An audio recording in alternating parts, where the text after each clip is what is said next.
whoever designed that, it wasn't for me.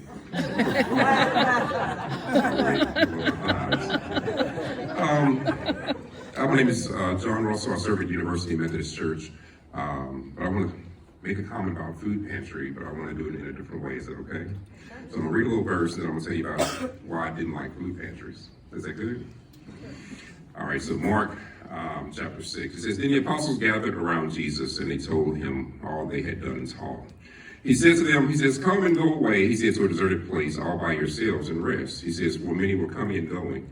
He says, they had no leisure time to eat. He says, and when they went out into the boat, he says, and they were deserted to a place by themselves. Now many had saw them going there, and they recognized them, and they heard, and they went to them on foot from towns, and they arrived ahead of them. It says, and they began to show up on the shore, he says, and they saw a great crowd. And many of them had compassion for them. He says, because they were like sheep without a shepherd. And he began to teach them many things. He says, and when he grew up late, he says, when he got late, the disciples came to him and said, this is a deserted place. He says, and now it is late. He says, let's send them away, he says, to the surrounding country and villages, that they may buy something to eat for themselves. He said to them, he says, you give them something to eat. Then he said to them, he says, they said, well, where are we to go? They said, we only have 200 denarii, he says, worth of bread. He says, well, give it to them. He said to them, how many loaves do you have? They said, let's go and see. When they had found out, they said, 5 and 2 fish. Then he ordered them, he says, to give this to all the people, sit them down in groups in the grass. So they set them down in groups. It says, hundreds of them, he says, taking up the 5 loaves and the 2 fish. He says, he gave them up to heaven, blessed it, broke it, gave it to his disciples, and set it before the people. And they divided the 2 fish among them all the same way. So I was never a fan of food pantries, and this is why. Served the church many times, and food pantries was an opportunity for people to come in. You herd them in, you give them food, and you herd them out of your building, right? Some of y'all like not being, I'm telling you, this is what happens.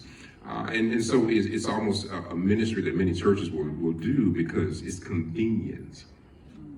Mm-hmm. We did our part. Mm-hmm. And so the church where I was before, we never did a food pantry because I would be the pastor who says, somebody complains about the food, you'll get no food. It's not my ministry. I showed up in Indiana, in Indianapolis, here at University, and I found out that we have a large food pantry. I was like, oh my God, food pantry. And so Ms. Marsha Black, who leads our food pantry, she said, well, it's a little different. And I said, well, let me go and observe. They gave me a bright yellow t-shirt. I felt like Big Bird. But it's okay. So I got to the food pantry, and as I was there, I realized that people were coming in, there were conversations being started, people decided the items they enjoyed. It's almost like a shopping list, which I thought that was really nice. But it was like this catch. So at the very end, they pull you into this room, and then all of a sudden they get all your business, they pray for the folks, that people are, crying and all this. I'm like, what is going on? So I have to go through the steps. So I found myself going into the small room, and I began to observe people who came just to be shuffled through and receive food, found themselves sharing their testimonies, their life issues, and some too afraid to share began to cry. And they began to share stories about their income, loss, depression, marital problems, hopelessness. There was a multitude of people that came waiting for an opportunity to see something different. I sat there, and there was a young gentleman who came from Chicago, made his way down to the city, had surgery. His wife had left him, and he was like, well, I was in a bad relationship. And I sat there with him. I said, well, tell me about your addiction. And he looked at me like, that wasn't on the paper. And he began to cry. And he said, I didn't come here for this. I said, me either. And he cried, and we prayed for him. And we offered him hope that was an extension of what God can do and was going to do. So this food pantry parallels with this pericope that I read with you, because the people came, they experienced Jesus and the disciples, right? They received fish and loaves, right? That was actually it's like, I'm from Mobile, so it's more like an outdoor, cookout, and so people they enjoy. But what happened was, for them to have faith grow and develop, they had to have something internally first, right? The people paid, and their faith grew. It took that opportunity for their faith to grow before they could believe then that Jesus would walk on water. Mm-hmm. This entire story that we hear the disciples talk about what happened with this 5,000, but no one would believe that Jesus would walk on the water until they saw 5 loaves and 2 fish feed 5,000. That changes how we see God work in our community. When we begin to see small people being caught up in the church, because really it's a scam, and I love it.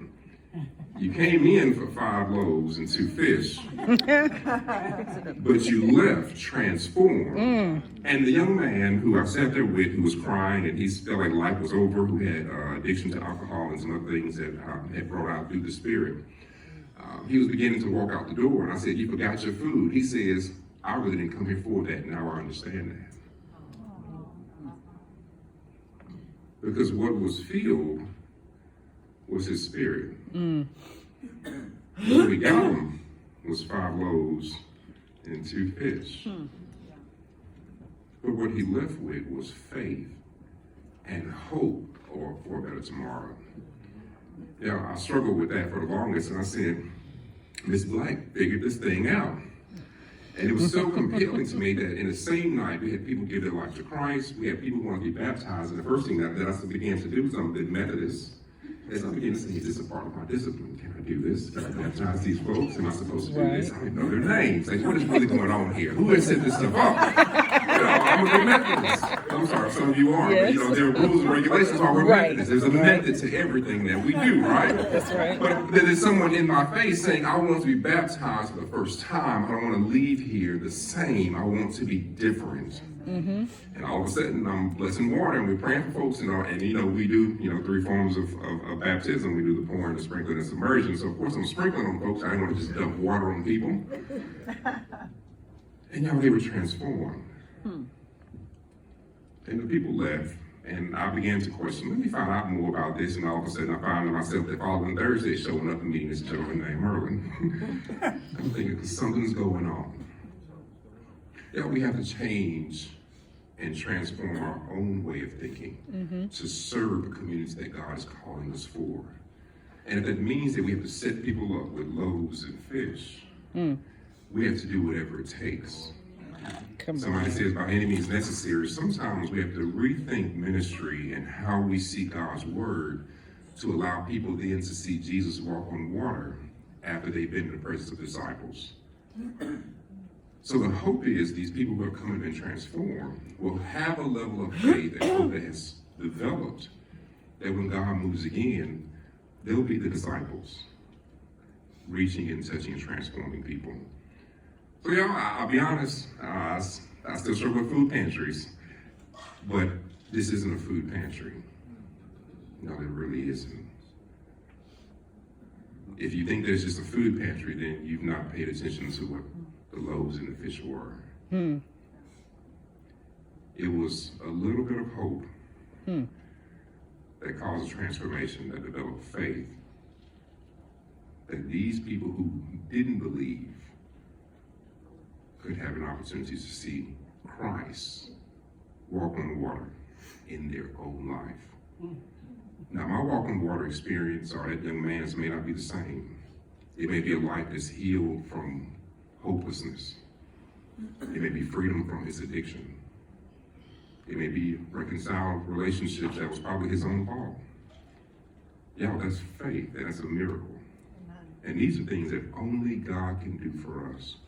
No one is recreating miracles anywhere. I promise you. So I say, forgive me for not liking food pantries. I promise you I was going to snatch a turkey back from somebody. But I realize this is not a food pantry. This isn't a feeding ministry. This is a life-transforming ministry that God has us a part of. changing the life of the people of the city who are starving, not for food, Yes, yes. but for the Holy Spirit. Hallelujah. Amen. And y'all, we are the gatekeepers to the Holy Spirit. And when we break away from our own issues, y'all, we can save this entire city. And then their needs shall be met. Seek ye first the kingdom of Kingdom of God. heaven. Yes. Y'all, and everything else, all that other stuff Will be added. will be added unto. See, they don't eat the food there. It's added onto when they get back home. And they've experienced Jesus walking on water. Y'all, thank you for an opportunity for sharing.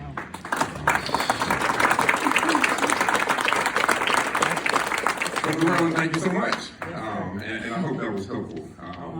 Because I promise you, they saved me from the food pantry woes. So I thank you for that. Thank you. Amen. Pastor, thanks for reading the Amen. headings down for us to reflect upon the real heart.